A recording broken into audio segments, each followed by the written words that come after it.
Aksi puluhan anggota organisasi masyarakat Piagam Muda Indonesia gelar aksi unjuk rasa depan Kejaksaan Kabupaten Sukabumi, Jawa Barat terkait lambannya penanganan laporan aduan masyarakat serta penudingan adanya praktek maklar kasus di lingkungan Kejaksaan Sukabumi. Ketua DPC Piagam Muda Indonesia, Ahmin Supiani menganggap Kejari Kabupaten Sukabumi tidak transparan dalam penanganan sejumlah laporan aduan masyarakat. Aksi ini juga menuntut Kejari Kabupaten Sukabumi agar laporan aduan masyarakat tentang kasus Pusat Kegiatan Belajar Masyarakat dan Dinas Badan Koordinator Keluarga Berencana serta Lingkungan Hidup agar transparan. Selain itu, Ormas DMI menuntut menangkap dan mengadili pelaku Markus di lingkungan kejaksaan.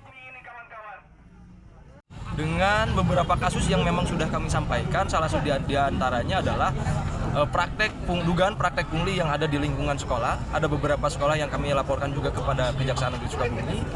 Yang kedua, kami menuntut perkembangan kasus PKBM. Mungkin kawan-kawan media juga mengikuti perkembangannya bahwa PKBM ini hanya satu yang ditetapkan oleh Kejaksaan Negeri Cibadak ya. Maka kami menuntut tidak mungkin ini terjadi di satu PKBM saja. Dari hasil audiensi antara Kejaksaan dan DMI, pihak DMI menunggu janji Kejaksaan dalam penanganan laporan aduan masyarakat dalam kasus PKBM dan BKKBN serta lingkungan hidup. Dari Kecamatan Cibadak, Kabupaten Sukabumi, Iqbal Bakar, Tim Liputan MGS TV melaporkan.